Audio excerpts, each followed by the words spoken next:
원천가족 여러분 안녕하세요. 말씀의 은혜가 삶으로 마른 삶의 진행자 이윤호 목사입니다. 네, 함께 말씀의 은혜를 삶으로 인도하는 곽동훈 전사입니다.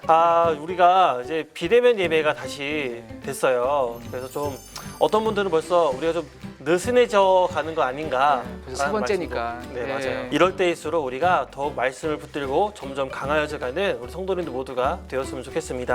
오늘 게스트 어떤 분인가요? 지금까지 나오셨던 분들 모두 다 특별했지만 네. 오늘은 특히 더 특별한 분을 저희가 모셔야 될 것 같아요. 오늘 게스트는 네. 바로 이분입니다.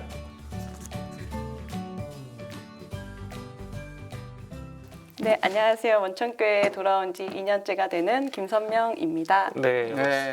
반갑습니다. 우리 집사님은 사실은 중학교 때부터 우리 교회 다니셨어요. 청년 되시면서 이제 일본에서 이렇게 오랫동안 계시고 다시 이제 저희 교회 돌아와서 이제 한 2년 된 네, 거죠? 그렇죠. 네. 요 자리에 앉아보시니까 느낌이 어떠세요? 떨리진 않고요. 네. 발 잡고 이런 거 하면 계속 못 써요. 약간 귀여움증이 있어가지고. 예. 귀여움증. 이거 다 본인이 이런 거. 이번 주 말씀의 제목이 점점 강하여 가는 비결이었습니다. 방법을 3가지 알려주셨는데 그 첫 번째가 바로 용기였습니다. 목사님도 느끼시겠지만 매번 설교 강대상에 나가야 될 네. 때 또 때로는 우리가 원치 않은데 하나님 이런 메시지를 전하라고 하셨을 때 저 있어요. 네네. 저 이제 옛날에 제가 쿠웨이트에 사역을 할 때 제가 이제 본의 아니게 일주일에 9번 설교할 때가 있었어요. 네네. 계속 길었는데 어느 날은 너무 그러다 보니까 주일날 전에 설교 준비하다가 잠이 들어가지고 원고가 완성이 안 된 거예요. 네, 그러니까 얼마나 그때가 있죠. 제가 네. 서긴 서야 되는데 진땀 흘리고 이제 강대상에 내려왔습니다. 어떻게 끝을 내고 근데 어떤 장로님 저희 다 나가시면서 목사님 너무 은혜가 됐어요. 고맙습니다 하고 가는 거예요. 저는 이해할 수 없었는데 하나님이 은혜 주신 게 아니라 생각이 듭니다. 네. 우리 집사님도 그렇게 하나님만 믿고 용기 냈던 그런 순간이 있으세요? 최근에 한 번 있었어요. 네.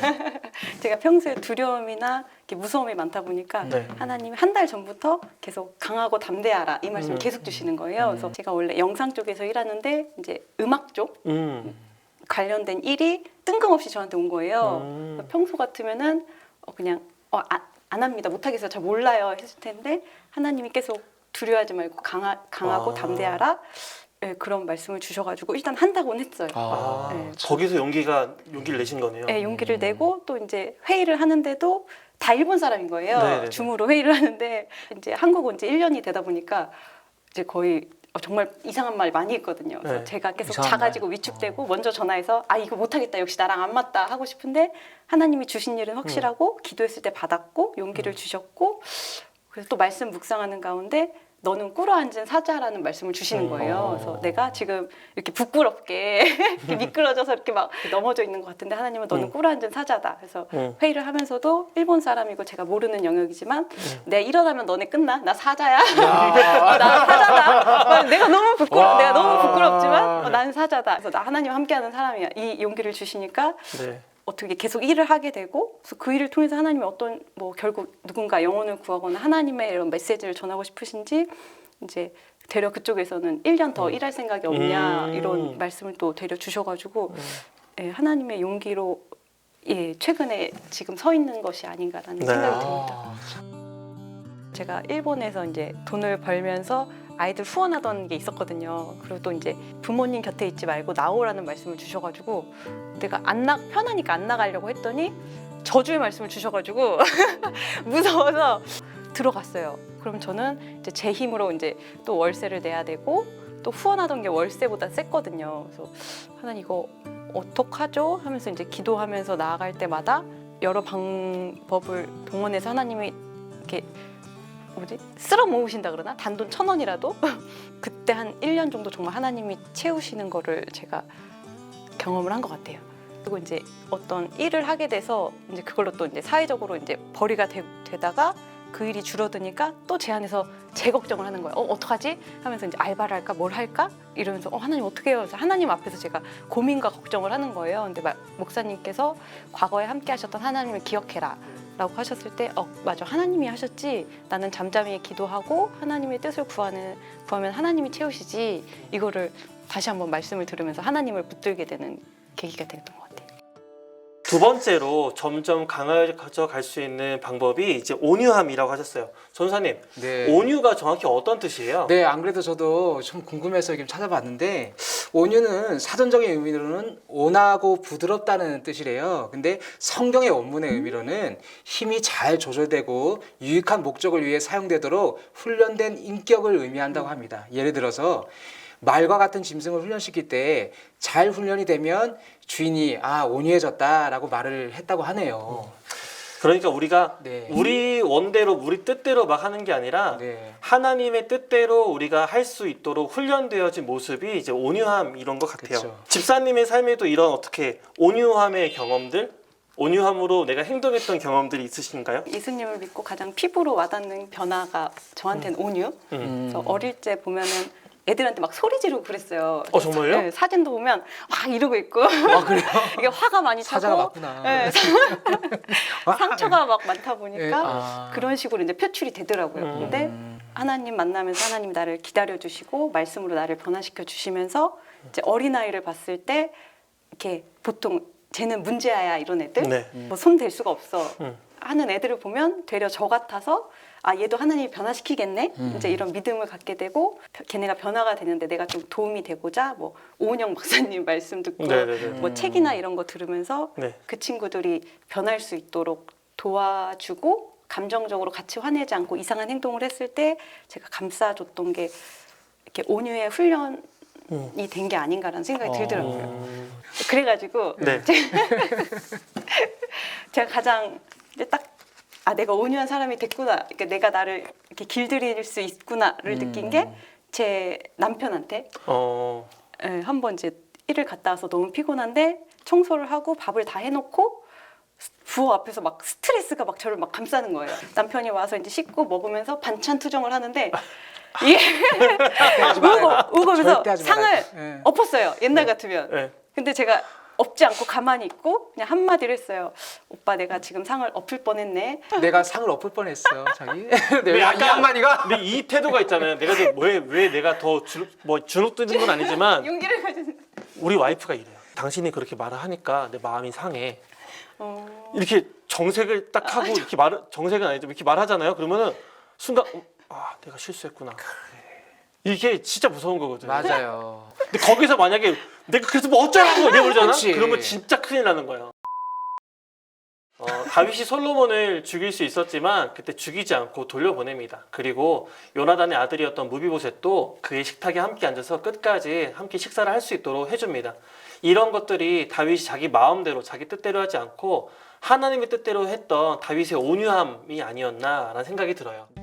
무슨 일이었는데 너무 속상한 거야. 내가 하나님 안에서 이제 온유하려고 이제 참고 또 상대방한테 엄청 잘해줬어요. 근데 내 안에 이제 해결이 안 되는 거죠. 그래서 이거를 해결하려면 맛있는 걸 먹어야겠다. 육적으로 좀 저 좀 치유해 주세요. 베이글 맛있게 먹는 집이 어디지? 하면서 막 커피랑 좀 쉬다 와야지 하고 가는데 핸드폰을 이제 가방에 놓고 있다가 이렇게 꺼냈어요. 그래서 성경 말씀 뭐 그런 게 있길래 눌렀더니 나온 말씀이 마음을 지킨 너가 성을 지켰다? 뭐 그런 말씀이 있는데 내가 그리스도인으로서 성을 내지 않고 하나님이 기뻐하실 방향으로 이렇게 저를 온유하게 끌고 갔을 때 진짜 전능하시고 내가 믿는 우주의 모든 만물을 창조하시는 하나님이 나를 인정하신다. 너 잘했어 라고 말씀을 해주시는 것 같아가지고 너무 좋았고 또 이게 결국은 내가 진짜 죽었음을 인정하고 내가 예수님으로 살았다라는 사람만이 나를 공격했을 때 이걸 말씀으로 필터링하고 되려 예수님 사랑하는 눈으로 상대가 왜 그랬을까? 무슨 상처가 있나? 이렇게 좀 이렇게 보는 시선이 넓어지더라고요. 마지막으로 점점 강화해져서 갈 수 있는 방법은 회개라고 말씀하셨습니다. 근데 이 회개라는 것은 겸손하지 않은 사람은 절대 할 수 없는 게 바로 회개예요. 그렇죠. 우리 다윗 왕이 겸손의 순간이 가장 드러났을 때는 그 왕에 대한 모든 것들을 하나님 앞에 다 내려놓고 자기가 진짜 어린아이가 되어서 왕 앞에서 이렇게 춤을 췄던 그 모습이 아닐까 싶네요. 네. 혹시 우리 집사님도 하나님 앞에 이 어린아이처럼 나아갔던 경험들 혹시 있으세요? 온라인 예배가 살짝 좋을 때가 이제 막 찬양을 하면 저 혼자 막 춤추거든요. 정말요? 너무 좋아요. 막 춤을 춰요. 실은 교회에서 예배 드릴 때는 이렇게 마음의 기쁨을 죽이고 이렇게 그냥 할렐루야 이렇게 하거든요. 저희 공감해요. 그렇지. 저도 괜히 이제 교회에서 예배 드릴 때 기도하다 보면은 맞아. 누가 내 기도 듣는 것 같아가지고 막 이렇게 부르지 못하고 맞아. 정말 갈급할 때는 그럴 때가 있죠. 성도님들 다 나갈 때까지 기다려요 일부러. 그렇죠. 그럴 때가 있어요. 네, 그럴 때가 있어요. 근데 그 어린아이처럼 나갔을 때 마음은 어때요? 온라인 예배 드렸을 때요. 그러니까 막 춤췄을 때, 그때 마음. 너무 기쁘죠. 하나님 앞에서 내가 춤추는 것 같고 너무 좋고 네. 그 다음에 이제 이렇게 기쁜 마음 말고도 또 제가 최근에 느꼈던 거는 하나님이 경제적인 걸 놓고 부르짖으라고 할 때 너무 부끄러운 거예요. 내가 신앙 지금 몇 년 차인데 내가 겨우 경제적인 거를 놓고 내가 하나님 앞에 겨우라뇨. 부르짖어야 내가 하나님의 의를 구하는 사람인데 내가 너무 찌질해 보이는 거야. 하나님 나 도와주세요. 이게 너무 내가 한없이 하나님이 찌질해 보이고 근데 하나님은 부르짖으라고 하셨으니까 순종해서 그때 이제 원래는 사람들이 있으면 부르짖지 않는데 그냥 막 부르짖었어요. 하나님 그래서 막 내 마음을 터놓으니까 막 눈물이 나는 거예요. 평안했을까요? 저도 이제 이런 경우 있어요. 정말 이렇게 하나님한테 뭔가 이렇게 갈급해서 기도를 갔는데 처음에는 기도할 때 하나님 뭐 해 주시옵소서 뭐 이렇게 말하다가 답답한 게 풀리지 않는 거예요. 그래서 하나님 왜 이러세요? 그랬어요. 근데 희한하게 그때부터 기도가 풀리더라고요. 그러더니 결국에는 기도가 터지기 시작한 게 하나님 잘못했어요 할 때부터가 기도가 이제 풀리기 시작하고 마음 평안이 찾아오고 하더라고요. 목사님 말씀대로 내가 어린아이 같이 하나님께 나간다는 거는 내 안에 어떠한 숨김 하나 없이 솔직하게 하나님께 다 드러내는 거죠, 그냥. 아까 우리 곽전도사님이 카페에서 저를 봤다고 하셨을 때 제가 묵상했던 내용이 사울이었거든요. 근데 사울이 하나님의 말씀에 순종을 했을 때 아말렉을 쳤어요. 그런데 가장 좋은 거를 남겨놓은 거예요. 근데 그 선지자가 지적을 받았을 때 난 순종했다. 가장 좋은 거 남겨놓은 거는 제사 드리려고 그랬어요. 어떻게 보면 너무 타당한 이유고 너무 하나님을 사랑하는 것 같은데 결국 나중에 하는 말이 백성들이 두려워서 제가 그렇게 했다는 얘기를 하더라고요.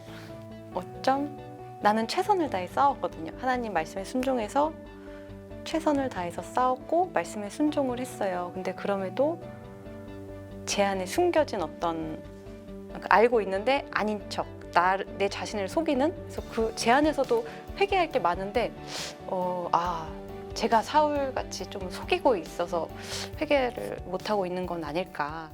근데 회개를 도대체 우리는 왜 하는 거라고 생각을 하세요? 이게 뭐 회개라는 게 우리가 뭐 꼭 굳이 벌을 안 받기 위해서 아니면 하나님께 회개 다음에 받는 축복 때문에 이런 뭐 조건들이 아니라 진짜 하나님과의 막힌 담을 허물고 그분과의 관계를 회복하기 위해서라는 게 진짜 맞는 말씀 같아요. 그렇게 하나님과의 관계가 회복이 되어질 때 하나님의 능력이 더 우리에게 임해서 우리가 비로소 강해지는 것 같아요. 말씀을 나누고 함께 퀴즈를 풀어 선물을 드리는 시간을 가집니다. 자, 문제 드리겠습니다. 첫 번째 문제. 원정교회 주일 2부, 3부 통합 비대면 예배 시간은 오전 11시다. 맞으면 4, X. 3, 2, 정답은? 몇 년 차인데요. 요 정도. 이랬는데 틀렸으면 얼마나 좋을까. 자, 정답은 X입니다. 그렇습니다. 네, 이번 주부터 그대로 2부 예배는 9시 반, 3부 예배는 11시 반 두 번에 나눠서 드리게 됩니다. 대신 1부와 4부 예배는 없습니다. 저녁 예배, 뭐 새벽 예배, 수요 예배, 금요 예배는 다 정해진 시간에 예배를 그대로 드려요. 네, 자, 지금 출연하실 마른 삶은 2021년 3월에 첫 방송이 시작됐다. 맞으면 O, 틀리면 X. 왠지 아까 오로 가볼까요? 오가 땡겨요. 알면서 마음에 솔직한 대로 가세요. 어떠신가요? X. 네, 그렇습니다. 네. 정답은 X였습니다. 정답입니다. 네. 이게 3월처럼 느껴지지만 그쵸. 2월 말에 첫 영상이 올라갔어요. 저희가 마지막으로 이 문제를 낸 이유가 사실 있어요. 네, 맞아요. 네, 저희가 이제 시즌 2를 준비하고 있는데 사실 오늘 시즌 1의 마지막 방송이죠. 네, 맞아요. 마지막이에요. 그래서 네. 시즌2로 돌아올 때는 더 알찬 구성으로 돌아와 보도록 하겠습니다. 확 달라진 마른 삶 기대해 주시기 바라겠습니다. 점점 강하여져 가는 비결, 용기와 온유와 회개함이라고 했습니다. 이 모든 것들은 사실은 우리 힘들로 할 수 있는 것들이 아니에요. 그런데 우리가 하나님을 더욱 바라보면 바라볼수록 비로소 할 수 있는 것들이 이거였습니다. 여러분들이 하나님을 믿는 믿음으로 용기를 내시고 하나님이 주신 마음으로 온유함을 지키시고 주님과의 관계 때문에 더욱 회개함으로 나아갈 때 우리는 세상이 보는 약함이 아닌 더욱 강함의 모습으로 세상에 더 굳건하게 서게 될 줄로 믿습니다. 저희가 돌아오는 그 순간까지 더욱더 말씀으로 강건하시고요. 저희는 시즌2에서 다시 인사드리도록 하겠습니다. 시즌2에서 다시 만나요.